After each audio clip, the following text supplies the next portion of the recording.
Assalamualaikum warahmatullahi wabarakatuh. Sebelumnya, perkenalkan nama saya Zulfa Hilmia. Di sini saya akan mempresentasikan hasil tugas saya, yaitu akad pembiayaan musyarakah. Akad pembiayaan musyarakah adalah perjanjian kerjasama usaha antara bank dan nasabah berdasarkan prinsip syariah Islam dan kedua pihak sama-sama menanamkan modal, mengelola usaha secara halal dan membagi keuntungan sesuai kesepakatan atau nisbah. Kemudian akad ini dilaksanakan pada pukul 9 pada hari Jumat tanggal 12 Desember 2025 oleh berhadapan dengan Zulfa Hilmia sebagai notaris. Kemudian pihak pertama ini ada Rizky Julio yang mewakili PT Bank Muamalat. Kemudian ada Tuan Muhammad Malik Furqoni sebagai pihak kedua dan sudah mendapat persetujuan dari istri sah satu-satunya yaitu Nyonya Mahaputri Arini sebagai pihak kedua atau nasabah. Kemudian sebelum mengawali akad ini terdapat Bismillahirrahmanirrahim sebelum memulai akad ini dan pertama pasal 1 yaitu definisi yang menjelaskan istilah-istilah penting yang digunakan dalam akad seperti pengertian akad, musyarakah, keuntungan usaha, musyrik, syariah, nisbah, bagi hasil, hingga dokumen jaminan.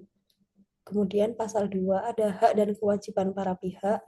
Ini yang mengatur tentang hak dan kewajiban bank dan nasabah sebagai musyarik. Keduanya bertanggung jawab bersama atas jalannya usaha, berhak mengambil keputusan, serta berhak atas keuntungan sesuai nisbah.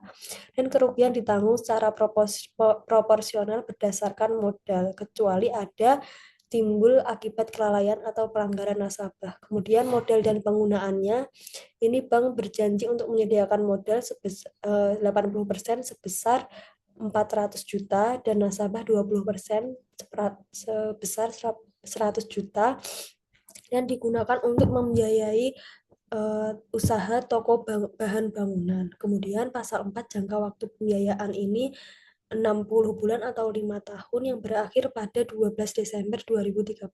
Kemudian syarat-syarat pencairannya bahwa pencairan dana hanya dilakukan setelah nasabah memenuhi seluruh persyaratan administratif. Kemudian pasal 6 itu kesepakatan nisbah bagi hasil terdapat 55% untuk keuntungan nasabah dan 45% untuk bank dan tiap tanggal 1 setiap bulannya dibayarkan oleh setiap tanggal 1 setiap bulannya. Dan pasal 7 itu penunjukan dan kewajiban nasabah sebagai pengelola. Menunjuk sebagai nasabah sebagai pengelola yang wajib mengelola sesuai prinsip syariah dan harus dilaksanakan secara jujur serta melaporkan hasil usaha kepada PT Bank Muamalat. Kemudian pembayaran kembali itu pasal 8 mengatur tentang kewajiban nasabah untuk mengembalikan modal bank yang dilakukan melalui rekening nasabah di bank. Kemudian pasal 9 biaya administrasinya sebesar 5 juta dan denda itu 0,5% dari jumlah yang terlambat dibayar apabila nasabah terbukti mampu namun sengaja dan lalai tidak membayar. Kemudian pajaknya ditanggung oleh bank dan nasabah sesuai kesepakatan. Kemudian agunannya sebagai jaminan pengembalian modal bank jika nilai agunan tidak cukup maka berhak meminta tambahan agunan. Kemudian asuransinya ini ditanggung bersama digunakan untuk melunasi kewajiban nasabah kepada bank. Kemudian pernyataan dan jaminan nasabah dijalankan secara bahwa memuat pernyataan nasabah usaha dijalankan secara halal, transparan, dan sesuai prinsip syariah. Kemudian pasal 14 ini pembatasan tindakan nasabah seperti mengambil pembiayaan lain, mengubah usaha atau mengalihkan aset harus mendapatkan persetujuan dari bank secara tertulis. Kemudian pasal 15 kuasa nasabah ini mengatur pemberian kuasa dari nasabah kepada bank yang tidak dapat dicabut selama kewajiban nasabah belum dipenuhi. Kemudian peristiwa cedera janji ini menjelaskan kondisi yang dianggap sebagai cedera janji seperti kelalaian pembayaran, penyampaian data tidak benar, atau kondisi keuangan yang memburuk. Kemudian akibat cedera janjinya ini apabila terjadi cedera janji termasuk penagihan, penghentian fasilitas hingga penjualan agunan sesuai ketentuan hukum.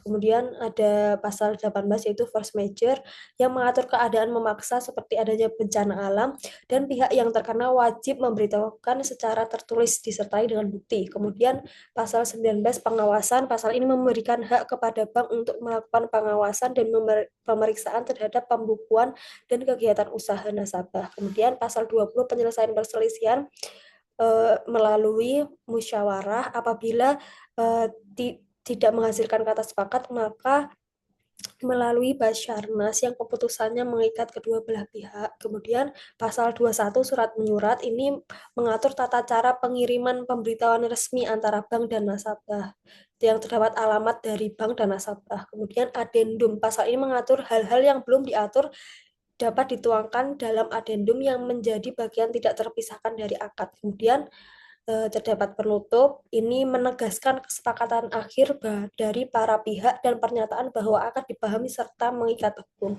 Kemudian diakhiri dengan pembacaan kalimat Alhamdulillahirrahmanirrahim. Kemudian dihadiri oleh saksi-saksi pegawai notaris, yang pertama Tuan Akbar Putra dan yang kedua Tuhan Muhammad Risman. Kemudian terdapat tanda tangan para pihak. Ini terdapat pihak pertama, pihak kedua beserta dengan istri dan kedua saksi dan tanda tangan notaris. Kemudian di lembar sidik jari terdapat sidik jari para pihak dan notaris. Demikian presentasi dari saya, kurang lebihnya mohon maaf. Wassalamualaikum warahmatullahi wabarakatuh.